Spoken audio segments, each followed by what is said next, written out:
Bonjour, bienvenue à votre émission La Victoire de l'amour. J'espère que vous allez bien cette belle journée. Aujourd'hui, c'est le dimanche des Rameaux. Demain, on entre en Semaine Sainte. Et aujourd'hui, je reçois avec beaucoup de joie un jeune pasteur. Il est pasteur à Granby. Il s'agit de Samuel Jérémy Gingras. Vous allez voir, il y a une foi absolument extraordinaire. Et je veux, si j'ai décidé de l'inviter avec l'équipe, vous savez que dans l'Église catholique, une fois par année, on prie pour l'écuménisme. Vous savez que Jésus dit dans l'Évangile que tous soient un. C'est facile de prier pour l'écuménisme, mais il faut aussi faire des gestes. Et moi, ce que j'aime, c'est qu'au lieu de regarder nos différences, on regarde celui qui nous unit, et c'est le Christ Jésus. Alors, je le reçois avec beaucoup de joie. Il n'a que 35 ans, je crois. Il va même nous faire une très, très belle chanson. L'homélie avec notre ami l'abbé Stéphane Roy, la chronique de Christine Michaud. Je suis Sylvain Charon. Bienvenue à votre émission La Victoire de l'amour. Un seul geste de toi viendra mon secours.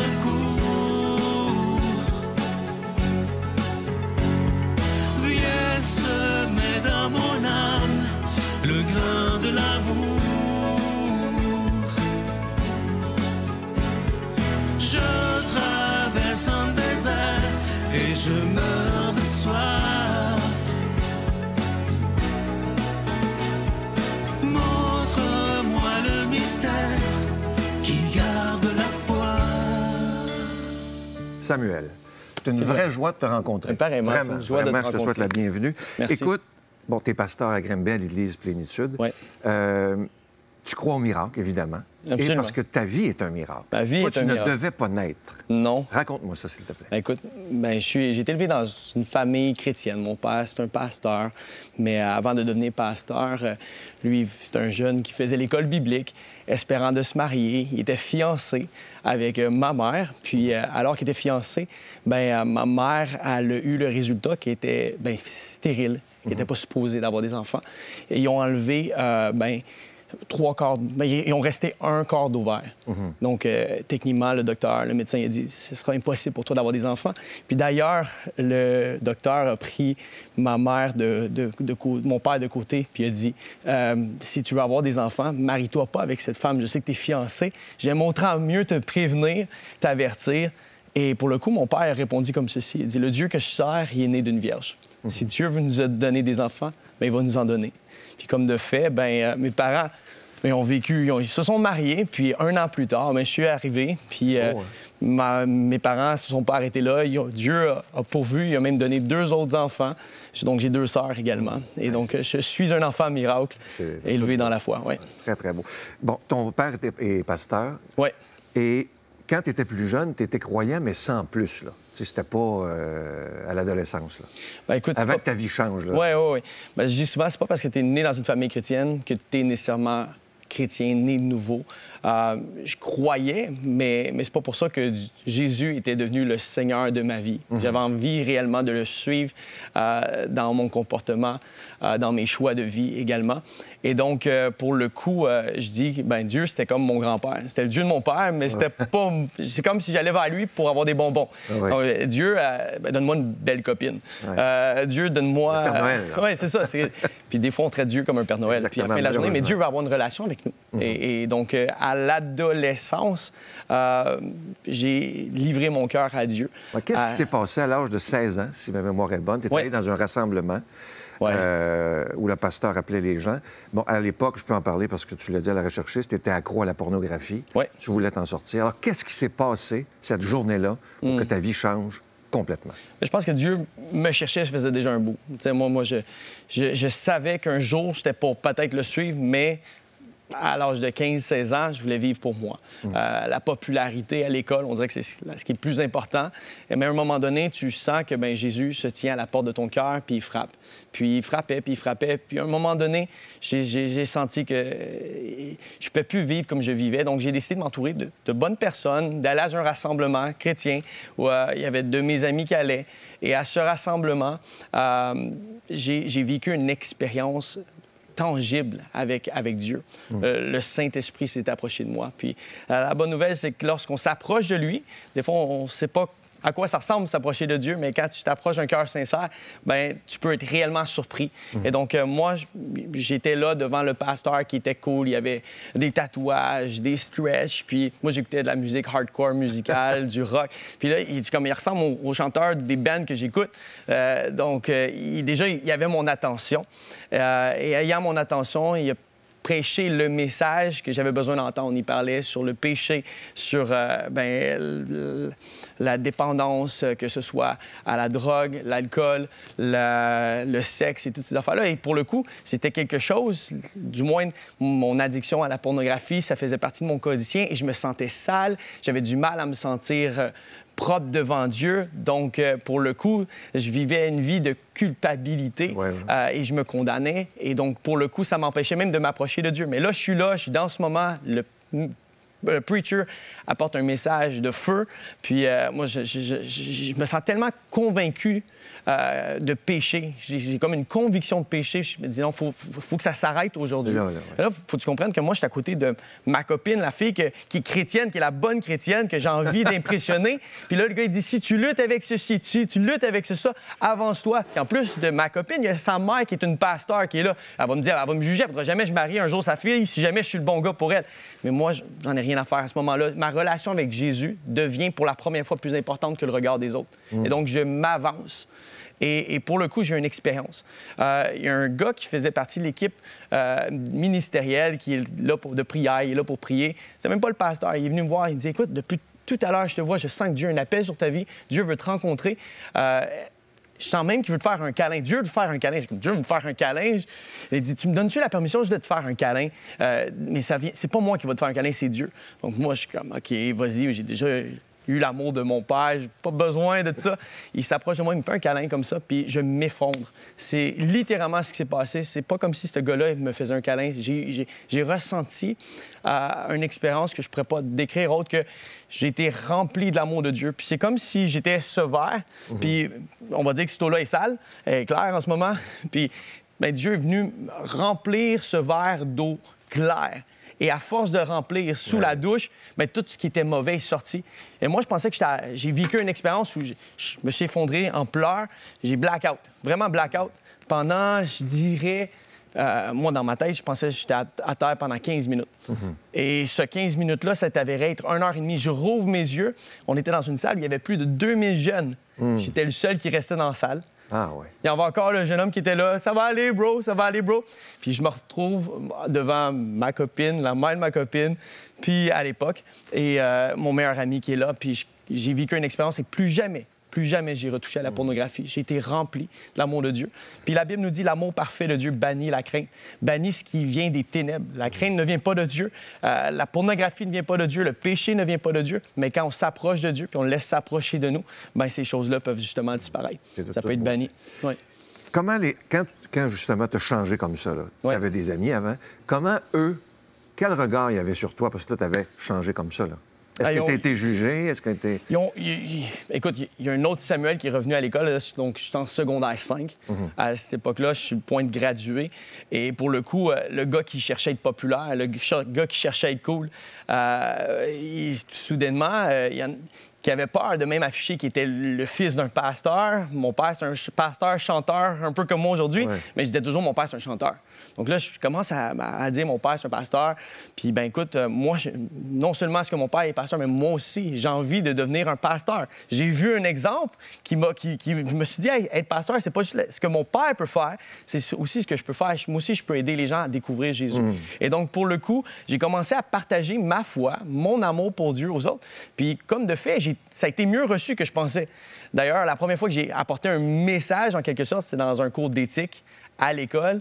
Puis j'ai demandé au prof, il m'a dit, serais-tu game? Est-ce que ce serait possible que vous faites un exposé sur une passion? Mais moi, j'ai dit au prof, mais moi, je suis rendu passionné de Jésus, je peux-tu partager là-dessus?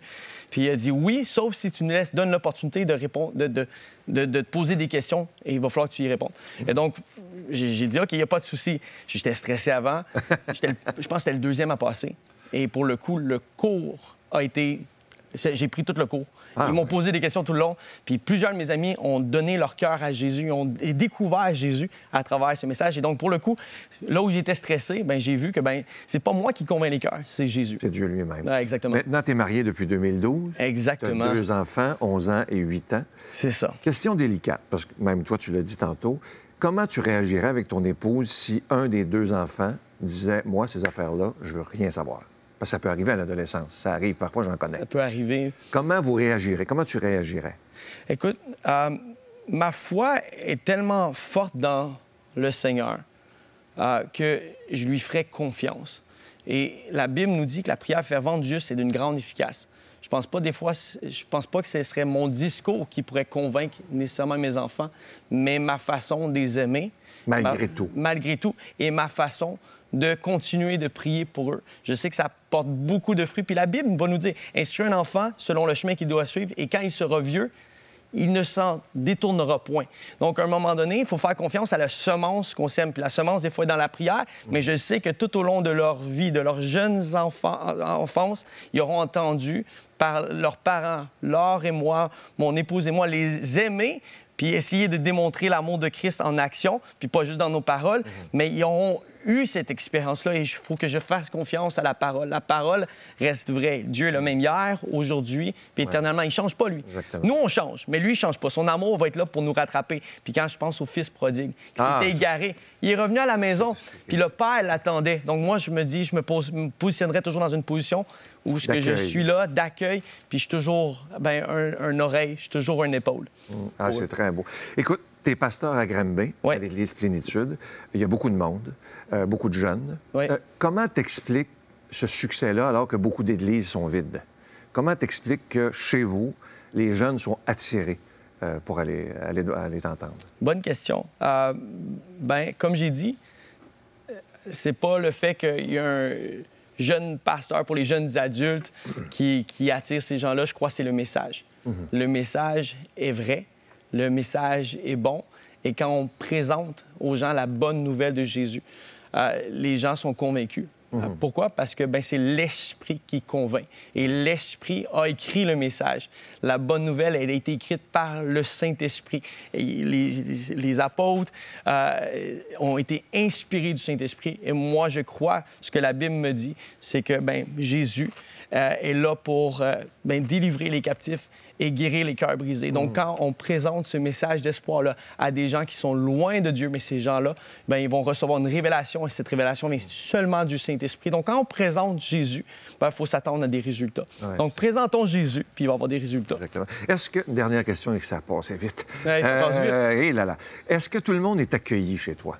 Peu importe leurs différences. Est-ce qu'ils peuvent dire, si je vais à l'Église Plénitude, je vais être aimé tel que je suis?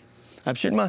Dieu nous aime tel qu'on est. Puis ça, c'est tellement important parce qu'il y a parfois des choses qu'on entend qui disent « Ouais, mais si t'es comme ça, on veut pas te voir. Si t'es comme ça, on veut pas te voir. » Tu sais, il y a beaucoup de rejet dans certaines églises. Et moi, en tout cas, je pense qu'on doit accueillir tout le monde, mais je me permets de te poser la question. Est-ce que tout le monde est accueilli?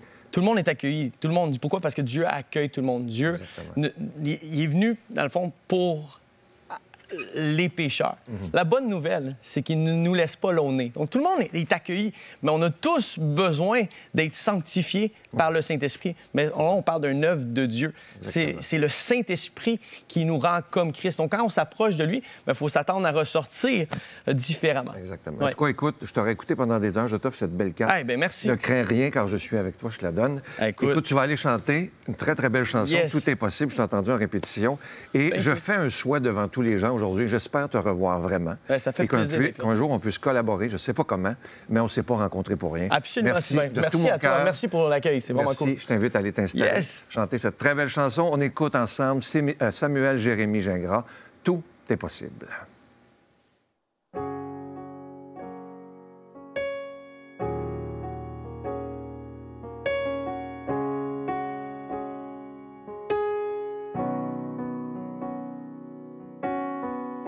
Je prends tes pleurs, toutes tes craintes. Je fais de toi mon enfant. J'ai pris tes pleurs, entendu tes plaintes. J'ai fait de toi mon enfant. Tu es l'enfant de Dieu, tu es un peuple choisi. Tout est possible, tout est possible. Tu es l'enfant de Dieu, tu es un peuple choisi. Tout est possible, tout est possible. J'étais sans cœur, même sans empreinte. Tu fais de moi ton enfant.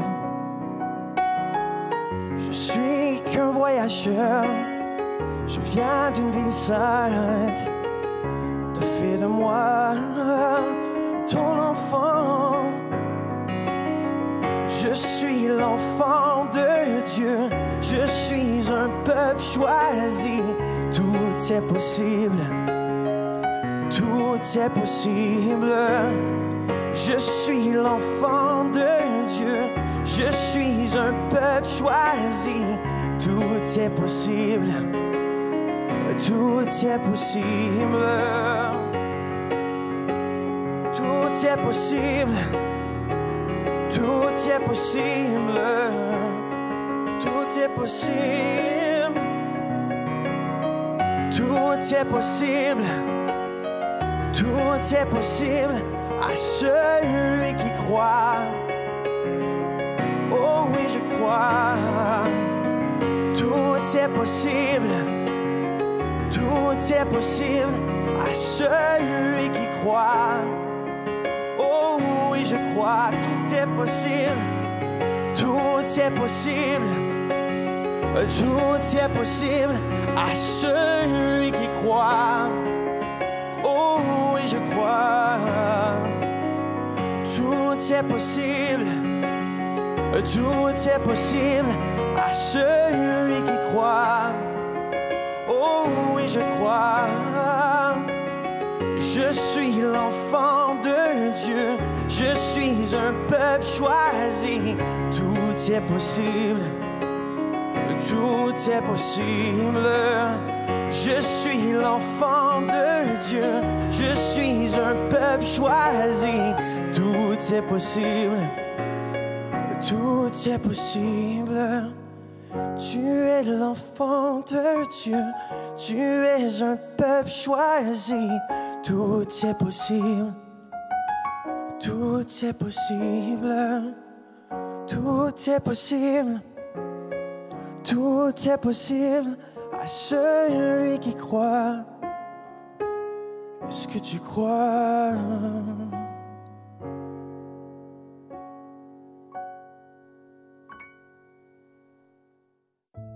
Notre Père qui es aux cieux, que ton nom soit sanctifié, que ton règne vienne, que ta volonté soit faite sur la terre comme au ciel. Donne-nous aujourd'hui notre pain de ce jour. Pardonne-nous nos offenses, comme nous pardonnons aussi à ceux qui nous ont offensés. Et ne nous laisse pas entrer en tentation, mais délivre-nous du mal, car c'est à toi qu'appartiennent le règne, la puissance et la gloire pour les siècles des siècles. Amen. La Victoire de l'amour vous invite à célébrer 30 ans d'amour au Centre Vidéotron de Québec le 24 mai 2025 de 13h à 17h. Avec Mélissa Bédard, Patrick Normand, Nathalie Laure, Guylaine Tanguay et la présence exceptionnelle de Michel Thor. Témoignages et conférences avec Sœur Angèle, Dominique Bertrand, David Bernard, Christine Michaud, Martin Larocque, Claire Jacques, Victor et l'équipe de la Victoire de l'amour. Billets en vente maintenant sur lavictoiredelamour.org.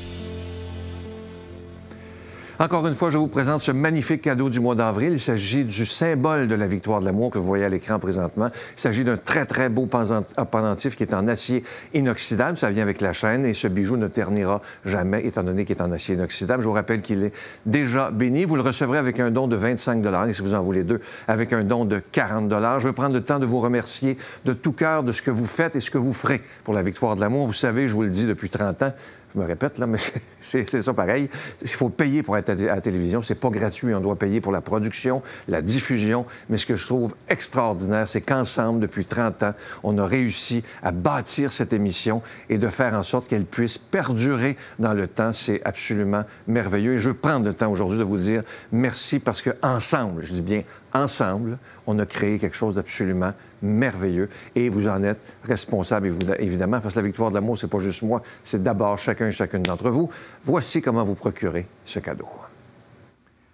Par la poste, à la Victoire de l'amour, casier postal 120, succursale Boucherville à Boucherville, le J4B 5E6, ou par téléphone, par carte de crédit, du lundi au jeudi, de 8h à 17h, au 514-523-4433, ou à notre numéro sans frais, le 1-888-811-9291. Également sur notre site Internet, le www.lavictoiredelamour.org. Avec votre don, vous recevrez aussi un reçu pour fin d'impôt. Merci de donner des mains à la Providence. Merci d'investir dans votre foi.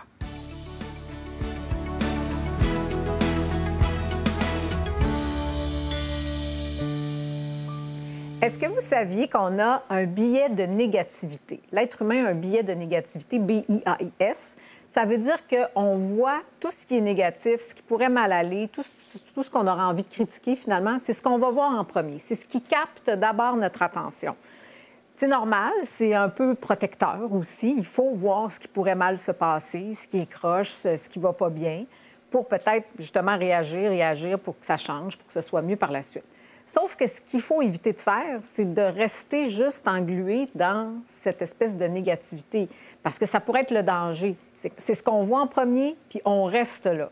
Alors, je pense qu'il faut devenir juste conscient. C'est des recherches en psychologie positive, évidemment, là, qui nous ont amené cette étude qui parle de ce fameux billet de négativité. Donc, en être conscient, même en rire parfois. Moi, ça m'arrive d'arriver quelque part, par exemple, dans un endroit public.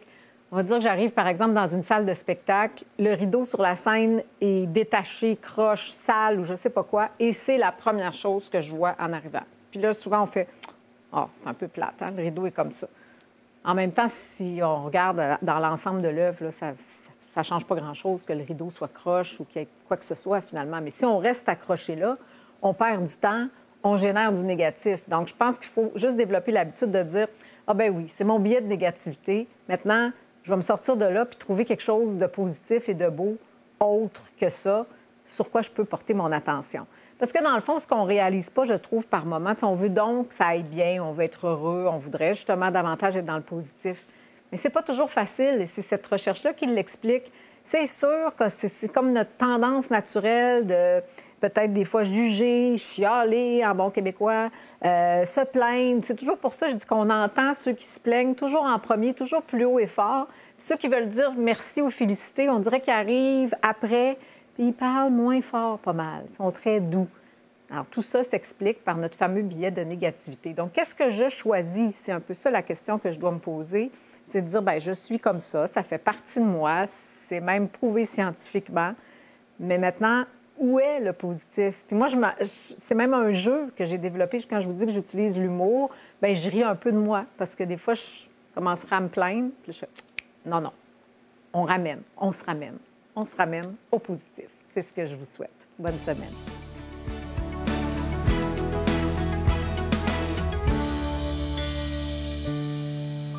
Bonjour à toi, bon dimanche. Eh bien, on est dimanche des Rameaux. Puis, l'Évangile, à la messe, l'Évangile qu'on lit après les 2 lectures, puis après le psaume, c'est la grande lecture de la Passion, selon Saint Luc. Mais bien avant, au début de la messe, il y a eu aussi le récit de l'entrée à Jérusalem, avec les hosannas, puis les cris, puis on peut s'imaginer, c'était une foule en liesse, Jésus, son âne, le monde capotait, tu sais. « Ah, alléluia, béni sois-tu, Seigneur! » Puis Jésus rentre, très simplement. Sans doute, il ne devait pas faire son show, là, tu sais. Ça ne devait pas être la parade de la Coupe Stanley, là, tu sais. Parce qu'il sait, lui, ce qui s'en vient. Puis c'est pour ça que, 2 lectures après, le psaume après, on lit la Passion, la longue Passion.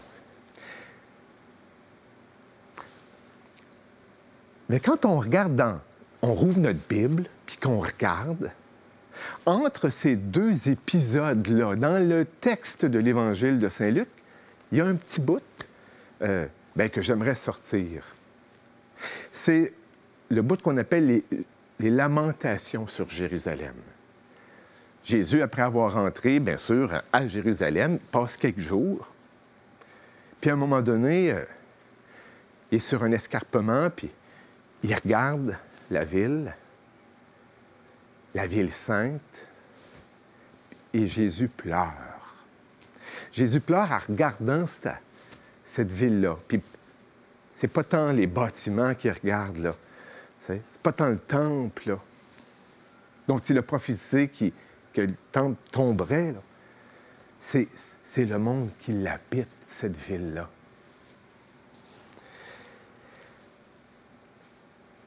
Où sera-t-elle, cette foule qui l'a acclamé le dimanche des Rameaux, le vendredi saint? Peut-être que parmi les criards du dimanche des Rameaux, il va y avoir des criards qui vont dire « Crucifie-le! Crucifie-le! À mort!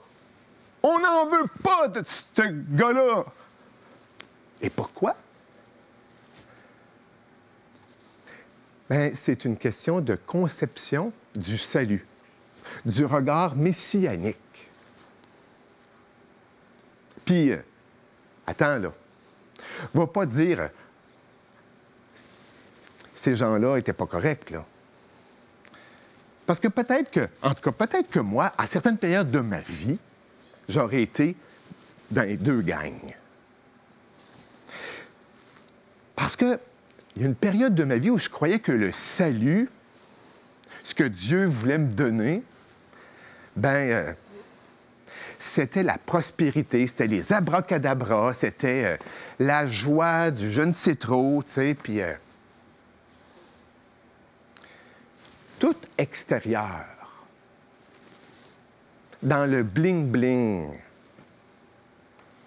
Quand, en fin de compte, le salut que Jésus nous propose est intérieur. Et c'est pour ça qu'il pleure comme pour nous dire « Vous êtes dur de comprendre, vous serez dur de comprendre. »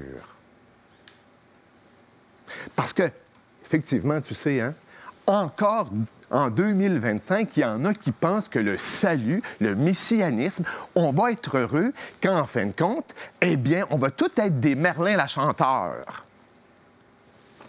Puis qu'on va tous avoir une baguette magique, puis qu'on va pouvoir changer notre madame en citrouille ou notre monsieur en carrosse. Parce qu'ils ne feront pas notre affaire. Soit dit en passant, le salut, parce qu'il est intérieur, veut nous aider à accepter le réel, mais surtout à vivre le réel avec amour, à avoir foi à l'intérieur de ça, en moi, en la vie, puis dans les autres. Et je pense que ça, c'est la grande, grande conversion. Eh bien, quand ce dimanche des Rameaux, en cette entrée en Semaine Sainte, que le Seigneur nous bénisse et nous accorde de rentrer toujours plus en dedans. Amen. Je vous salue Marie, pleine de grâce. Le Seigneur est avec vous. Vous êtes bénie entre toutes les femmes, et Jésus, le fruit de vos entrailles, est béni. Sainte Marie, Mère de Dieu, priez pour nous pécheurs, maintenant et à l'heure de notre mort. Amen.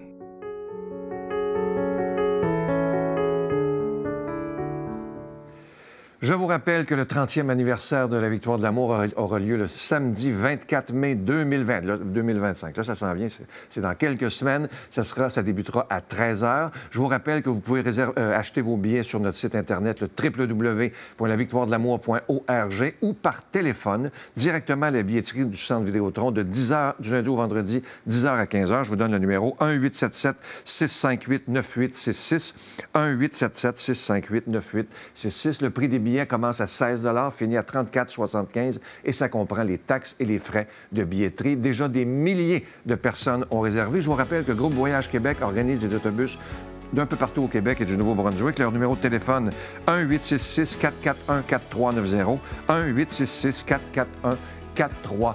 Je vous promets un grand rassemblement où on va vivre de très, très beaux moments ensemble parce que, comme je vous dis depuis quelques mois déjà, ça fait tellement longtemps qu'on n'a pas eu de grands rassemblements avec plein de croyants qui seront heureux de célébrer notre foi. Je vous souhaite une belle journée. Bonne Semaine sainte. Bye.